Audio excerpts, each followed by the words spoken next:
All right, guys. So we're getting ready to do Bible study for tonight, and we will be at the 36th chapter of Jasher, verse 25. We ended off talking about the sons of Esau, um, and how important it was for us to know the names of these families, because these are names of families of people that's on the earth right now. And since all the way from the beginning of the Bible all the way to Revelation is talking about Jacob and Esau, it's completely all the way through the Bible, then it's definitely extremely important for us to know and understand who are the families of Esau, because Esau will be ruling towards the during the end of the world, and Jacob is what follows after that. So we can simply look at who's ruling the world right now and comfortably say that this is Esau and Edom. But it gives us a breakdown, so we have an even better understanding of the precise groups, the countries that they're in, all these different things, to give us a better understanding of Revelations. All right? So we're going to start off with 25. Since we're at 25 and the chapter is over at 38, we're going to try to finish out the chapter. And tomorrow we'll take over at 37 and we'll just ride with it. All right? So let's listen for understanding. Let's listen for future reference, right? And let's just allow the word to help conduct us into having a better week than last week. All right? Let's make every day better than the last day. So reading on chapter 35 of the book of Jasher, verse 25, it reads, and work with me on these words, and the sons of Kor, or Korah, were Teman, Mizstar, Magdiel, and Eram. These are the families of the sons of Esau according to their dukedoms in the land of Seir. And these are the names of the sons of Seir, the Kori. So Kori is actually the Horite, right? Inhabitants of the land of Seir: Lotan, Shoval, Tizvan, Anah, Dyson, Ezer, Dishon, or Dishon, being 7 sons. And the children of Lotan were Kori, Heman, and their sister Timnah. That is Timnah, who came to Jacob and his sons, and they would not give ear to her, and she went and became a concubine to Eliphaz, the son of Esau. And she bore to him Amalek, not Amalek, but Amalek, right? A descendant of Esau. And the sons of Shovel were Alian, Manaath, Eval, Sharif, and Anam. And the sons of Tisvan were Aya, and Anah. This was that Anya that found the Yemim. And the Yemim is another word for some of the half-breed donkey men and goat men, and some of the offspring of the species that were split and brought together the days of old, or the Greek myths, those type of individuals. If you remember, in the wilderness, Anah was in the wilderness when he fed his donkeys of his father. And while he was feeding his father's donkeys, he led them to the wilderness at different times to feed them.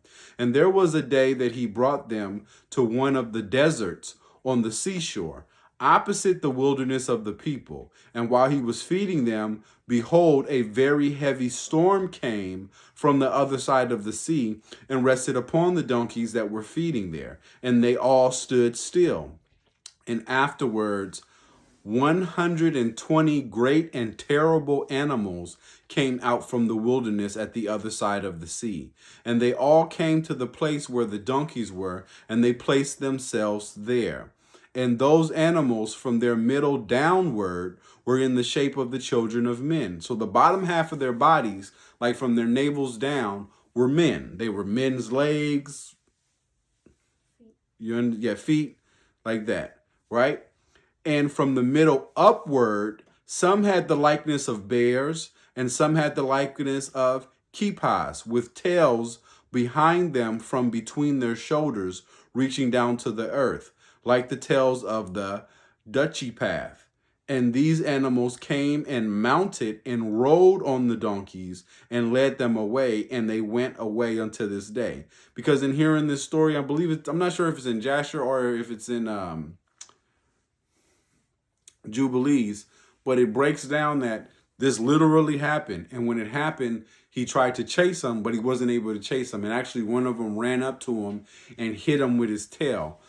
He was able to describe them perfectly. This is just more proof of the mixing and the things that were going on from before the flood as well as after the flood. And this is the reason why the flood actually happened. It wasn't just the fact it was the sin of men. It was that their blood itself was no longer human blood. It was mixed with so much. They were making mer creatures and mixing animals in the ocean and mixing with birds and fish and mixing with animals on the land.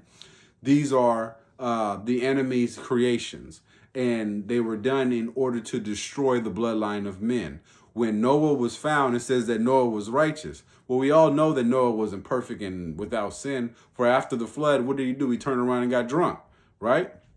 And passed out. So we know that when he was talking about from teachings from other pastors, we have came to the point to where we understand that Noah was one of the last ones with the pure blood from Adam that God had made.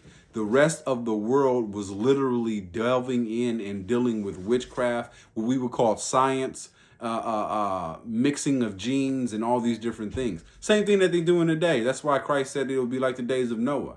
And when he said the days of Noah, I don't think too many people are really wrapping their heads around what the days of Noah were. The days of Noah were so corrupt and so wicked, and they were so, we would say, on a high level of science and whatnot. They were doing all kinds of absolutely insane tests and creations, and a lot of the things that you can find on the web that might seem like the creepy and the spooky and the weird. You don't know how weird it is until you figure out how crazy the truth is. And these are going to be the things that are going to be running around loose around the world. It says that when Christ comes back, he's going to destroy them because they're going to come up with a way to basically not die. Think about it. When the bottomless pit or when the portal gets open and those creatures begin to come through the portal, able to exist on this side within the earth, they're going to be all these different creations of mixtures of animals. Like, think about it when you read Revelations. And one of the things that's going to happen is that people are going to be stung by some of these flying creatures that's going to have hair like women and tails like scorpions and all this other stuff. But they're going to sting people and they're going to desire to die, but death will flee from them. They won't be able to die. Did you think about that? So like, it's just gives you more of an understanding of these creatures existed back then. They're being made as we speak now. Some exist now. And so it's just a testament to, you know, when you really pay attention to the word and you really look at what's going on, you'll understand where all these ideas from these movies and these cartoons come from, right? Okay, so just back on task. And if you want to read what I just read, go to the 36th chapter of Jasher and start at verse 29 and just read on, and it'll break it down to you. And when we get to it, whether it's a little bit ahead in Jasher or maybe it's in another book, I'm not for sure. But I remember this is one of those things where when I read, I was sitting there and I was like, man, this is a trip. But you can't have monuments and sculptures of things that you didn't see. So at the end of the day, you can look around the different sculptures and the different things around the world, and people say, oh, they were coming up with these things. This is what they guess they look like. Yeah, but you can put your money down and that's what they actually look like. All right. And they were absolute monsters. All right. And one of these animals approached Anah, Anah, and smote him with his tail and then fled from that place. And when he saw this work, He was exceedingly afraid of his life, and he fled and escaped to the city. This wasn't something that fascinated him. This wasn't something that he thought was cool. He's sitting there and he's watching his donkeys in the field with the storm sitting over them, and all these terrible creatures, 120 of them, come running out of the wilderness towards him and his animals, and he's stuck frozen, and he's just sitting there looking. They have the bottom of men, so they running like dudes run. But they're bears on top and different types of animals, and they jump on the donkeys. They're aware and ride them out of that area. All right. And he related to his sons and brothers all that had happened to him. And many men went to seek the donkeys, but could not find them. It doesn't say that when he told everybody, they thought he was lying. They thought he was crazy. They thought he was drunk. No, they mounted up a search party and went to go hunt him down, meaning they were well aware that these things existed and that these things were alive, right? Kind of makes you think about werewolves and all those things too. And he related this to his sons, but they could not find them. And I and his brothers went no more to that place from that day following, for they were greatly afraid of their lives. And the children of Anah, the son of Seir, were Dishon,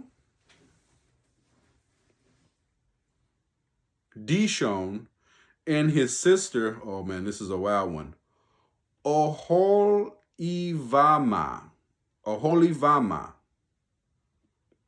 And the children of Dishon were Hamdan, Ishban,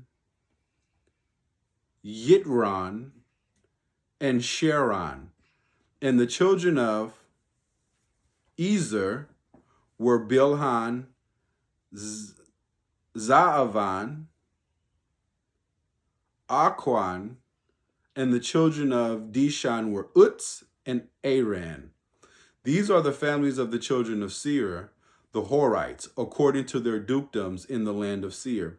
We also know that the Horites, the Hittites, all of those ites, these were the ones that were mixing and twisting their blood, their DNA, with creatures and animals. Not just with creatures and animals, but also the fallen angels was doing a lot of dealings with them as well. These are the peoples that were being taught these things. And even after the flood, they were still going into witchcraft, going into doing demonic things and working with them. And this is how they were able to do these things. And Esau and his children dwelt in the land of Seir and the Horites, the inhabitants of the land. And they had possessions in it and were fruitful and multiplied exceedingly. And Jacob and his children and all belonging to them dwelt with their father Isaac in the land of Canaan, as Yahuwah had commanded Abram, their father. So we see that the thing about Esau is that Esau went and intermingled with these peoples. So we look at who Esau and Edom is today. Yes, these are some wicked and evil people. And it's in their DNA and their blood. So you can only guess what things, since these are Esau will rule at the end of the world. We know that. There would only be two different bloodlines ruling the world at all times. Either Jacob would or Esau. Not Jacob and then another group would come in and then Esau would take over and then he would rule and then Esau would fall and then another group would take over until Jacob came up. No, these are the only two that will be ruling upon the earth at any point in time. And since we know that we're coming to the fall or the end of Esau and that Jacob comes with after, look at who controls the world, who controls the nations, who's in power, who's making things happen. And now you know who Esau and Edom are. So then you can take from there and you can say that these are the same individuals who have mixed their blood with those that were doing all these experiments on a demonic level as well. Think about who's building CERN. I don't care if you don't believe me. I don't care if you think that I'm tripping. Read the word that you can see. Then you have a better understanding of what's going on. Then you have a better understanding why some people you just can't talk to, you just can't level with. Once you get the full understanding that there's a perpetual hatred that the people of Esau have towards Jacob, and there's only two groups that will ever rule the world, then you can get out of the thought process of making peace, everybody being cool. You can be on your guard, love people like Christ said, right? But at the same time, be on your guard. He didn't tell you to be a fool. He said to treat people with love, pray for your enemies, do all those things. At the same time, you're supposed to be wise, right? You're supposed to be wise. So be wise and stop putting yourself into situations where you can be hurt, where you can be manipulated. Stop trying to work with individuals that you have now come to the understanding that do not have it within them to be worked with. Okay? And the 36th chapter of Jasher should really help you with that. It should give you an understanding. And it should answer the questions of, why do you see people do certain things? Things that you can't understand. People do things that you can't understand because they are not like you. Remember, there's tares and there's wheat, meaning there's people that God has created, but there's also people that the devil has created. They look like human beings just like us. It's just that they don't have what we have. What do you mean? Meaning, right and wrong, good and bad, wicked and evil. The way that it says that the Lord loves Jacob but hates Esau, there's a reason. So when you see Esau, do not follow and do the things that Esau does. When you see Jacob, do the things that the Bible says that Jacob should be doing. Remember, even Christ said when it came to the Pharisees, do not do like them. Do what they say that you should do, but do not do like them. Because a lot of people will say what you're supposed to do, but don't do what you're supposed to do. You guys get that? All right. I know this is going to be a controversial video. I know a bunch of people are going to flag it and try to get it removed and everything else, but I don't care. So we're done with chapter 36, and tomorrow we will be starting off on chapter 37. And I can tell you that it only gets more juicy from here. It only gets better from here. We're at 37, and there's 91 total books in the book of Jasher. So like I said, we will be in the book of Jasher, I'm thinking until February, March, something like that. We are one person away from going live. And I think that that will be a real blessing, and we will all be able to get edified. We will all be able to work together, all of those good things. So you guys have a great night, a great start to your week. God bless you. Get into your Bible and read for yourselves. All right?